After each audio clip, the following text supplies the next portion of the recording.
this video, we'll be looking into trigonometry and we'll be starting with even the very basics. Even if you don't remember what you learned from IGCSE or GCSE from previous years, I'm going to give you a quick introduction to what trigonometry is and start from right angle triangles, and we'll look into sine, cos, and tan rule.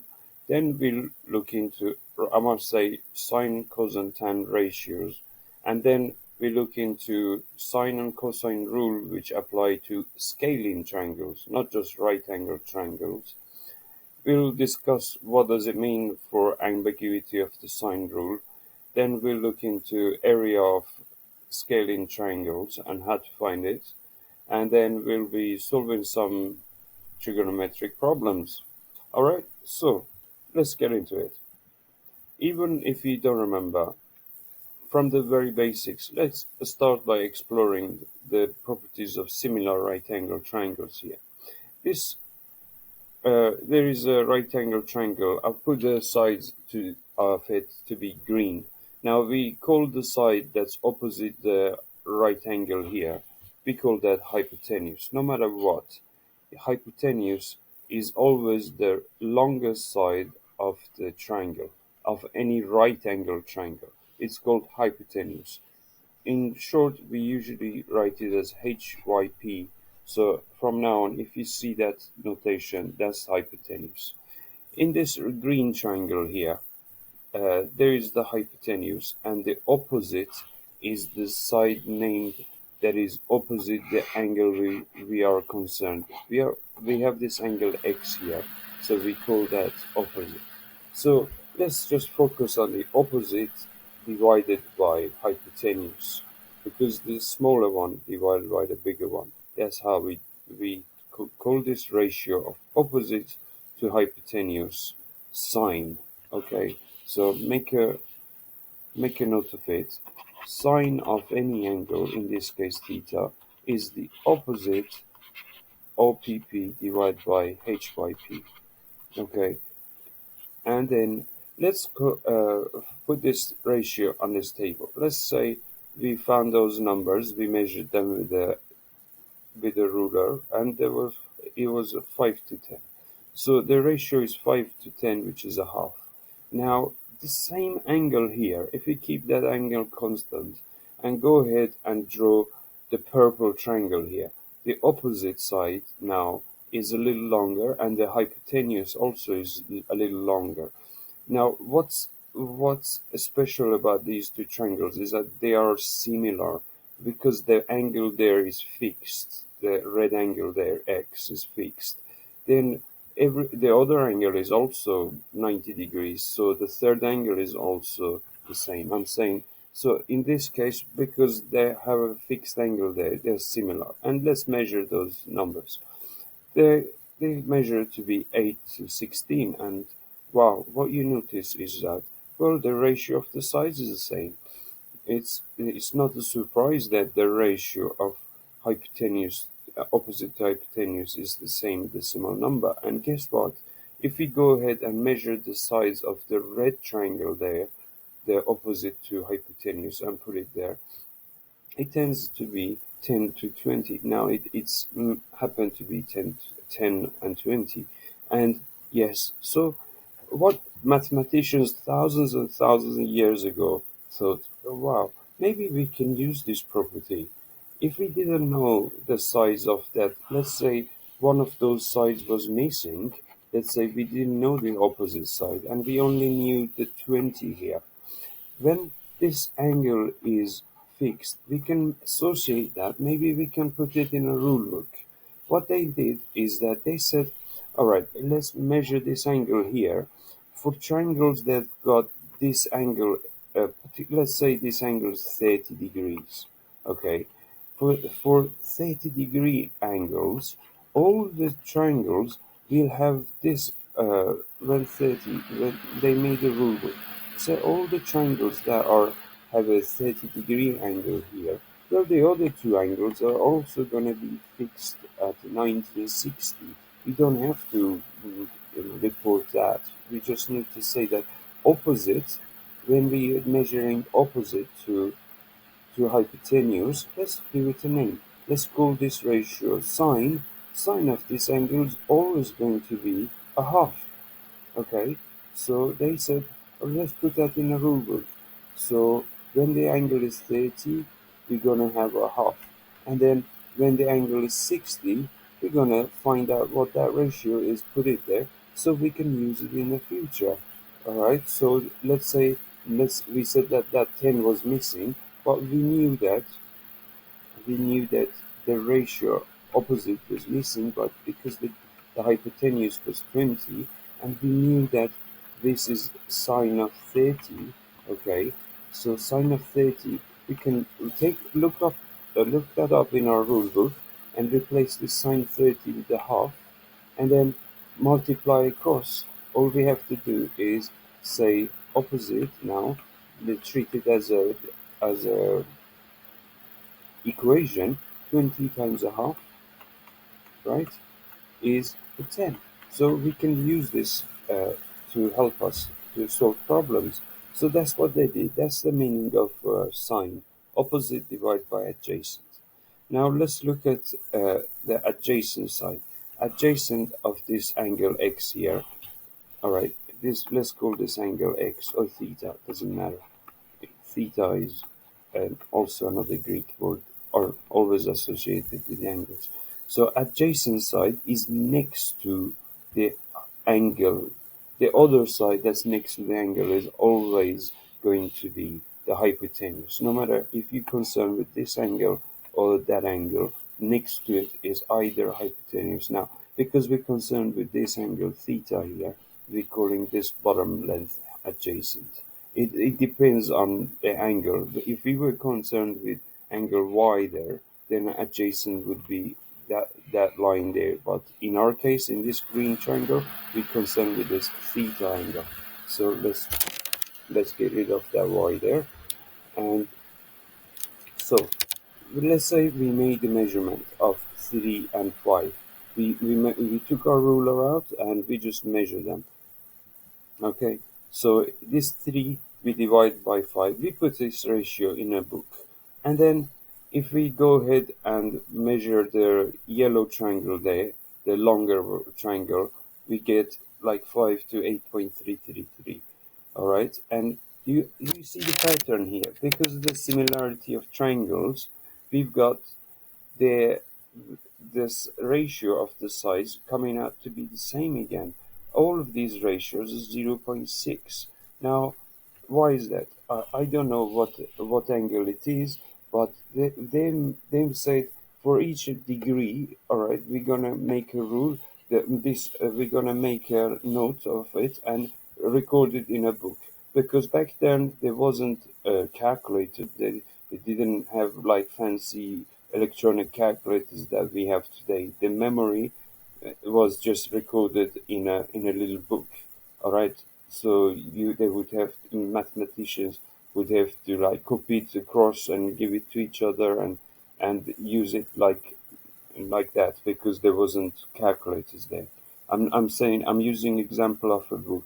So now you know behind the scenes it's not just the magic that the calculator gives you an answer when we put like we press on the calculator cos button here. What is happening is that there's just a table of memory that is associated with this angle here. Okay, so we will look into solving problems with these ratios in a minute. So what you need to take away here is that the cos of any angle is always the adjacent side divided by hypotenuse. Now, I suggest you only label two sides of the triangle so you don't get confused. Some students start labeling adjacent, opposites, hypotenuse, and they don't know whether they're going to use cos, sine, or tan. So you only need two sides of the triangle to use one of these ratios, because you don't want to use all of them. Okay, and finally we have sides of the triangle that are in this case opposite and adjacent. So when we measure the sides, the ratios tend to be the same if the angle is fixed, of course.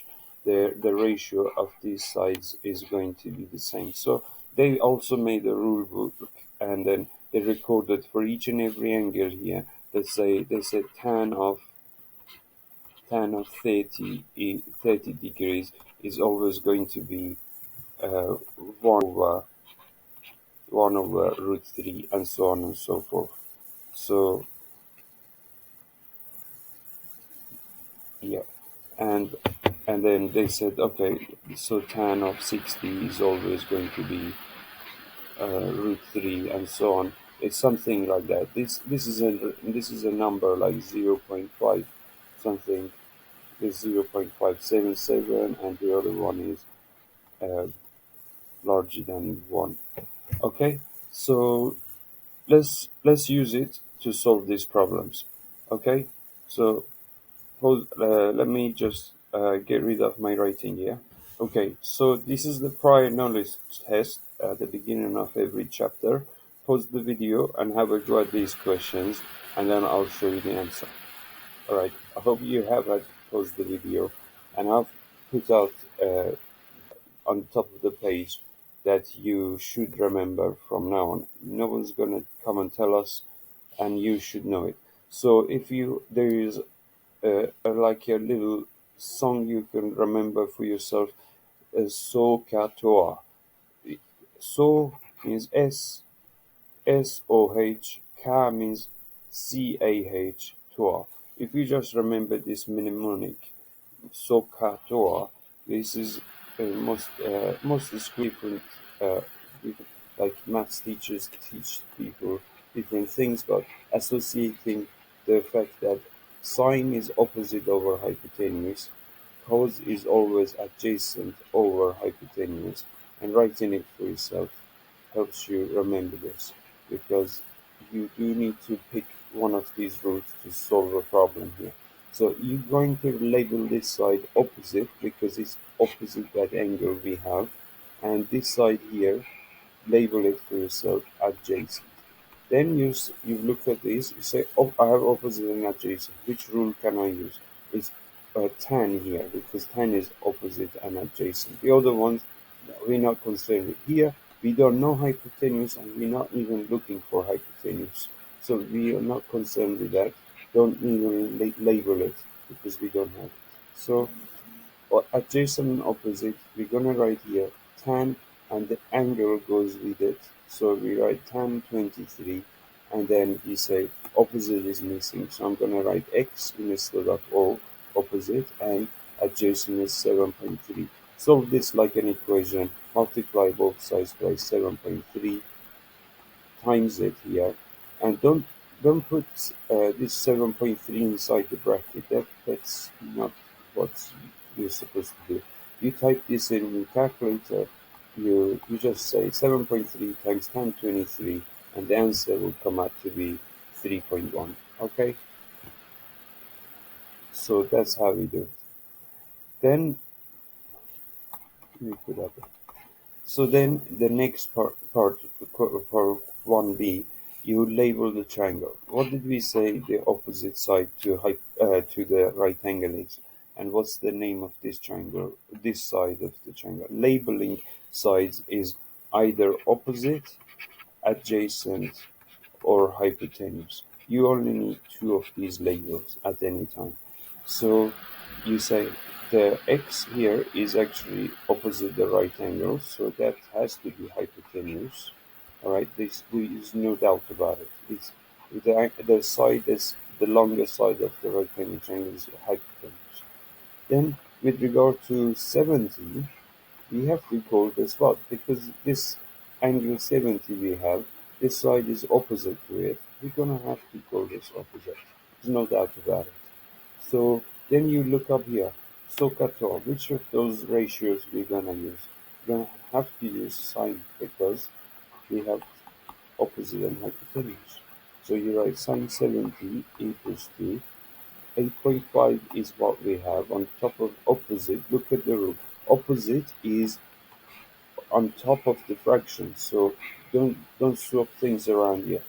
The thing is, what's missing is that hypotenuse, which is placed in the denominator. So be very careful.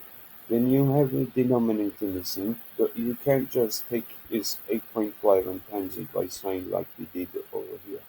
When that denominator is missing, x is in the denominator, so you have to cross multiply by x. Imagine you cross multiplying by x, you get sine x times sine of 70 equals to 8.5. We're not done yet, just and then the next step is to divide by sine of 70.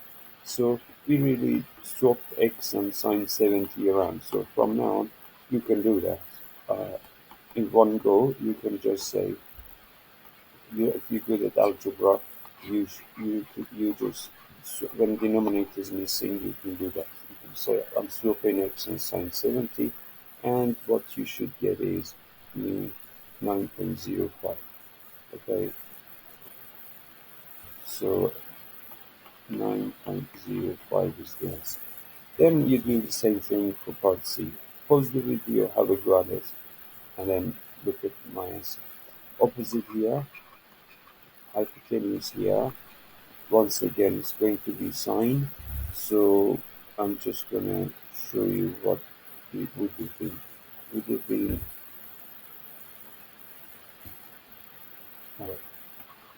we're just gonna write sine x here. When the angle is missing, you just write sine x. You have 2.7 divided by 6.2. Then this time, when angle is missing, you leave x there, but you're gonna have to take the sine inverse. If you press shift on your calculator, the shift button and sine, the sine inverse will come up.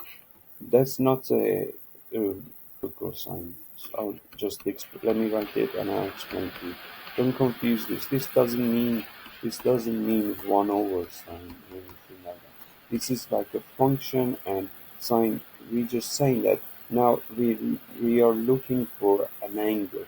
We're telling the calculator we have the ratio. Thank you very much. We're not looking for the ratio. We're looking for degrees. Or if you go on to year 13, you also deal with radians. So my bad, I wiped that off. Just rewind the video if you need the working out there because it was getting too much on the uh, uh, enough space. So then once again here you label your triangle as always you would.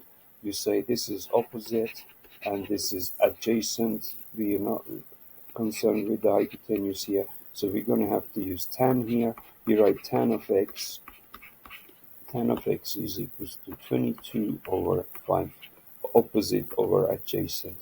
Alright, this is the only ratio where the number on top fraction can be bigger than the number in the denominator. With sine and cos, the ratios cannot be, because those two have hypotenuse in the denominator. You don't get this kind of, you cannot have a fraction that's bigger than that, but tan can be. So now you're going to take tan inverse. Once again, you just press shift tan on your calculator and you put 22.5 divided by 5, and what comes out is 72 degrees, 77.2 degrees. So this next question 2, is just sketching graph of this function here. You factorize it, the roots are 0 and minus 3. So you just draw a space with 0 and minus 3 there, like so. The rest, uh, now is graph transformation. You have the same function, adding 2 inside the bracket means just think about what you learned in chapter 4. If you don't remember, go back and watch my videos from chapter 4 when we did graph transformation. This will shift it to the left by 2 units. So the roots 0 and minus 3, they're gonna go to the left by 2 units. And this will take it down by 3 units. So now you're gonna have to write a minus 3 after the function and evaluate the roots one more time. So you're going to have to write x squared plus 3x minus 3 and try to factorize it to figure out what the new roots are. But if you had to find the roots, but they just wrote the intercept here. And then this factor of half inside the bracket, it will actually stretch the graph in x direction by factor of 2. So is something like, if the graph was like that, the roots will be twice as far away from the y-axis as they were. If it was 0, that point that was 0 is going to be fixed at 0. But that minus 3 was here, is going to be stretched out to -6 now. So you'll have a smiley face that goes through -6 and 0. Okay, so there you go. Alright, so I'll see you in the next video.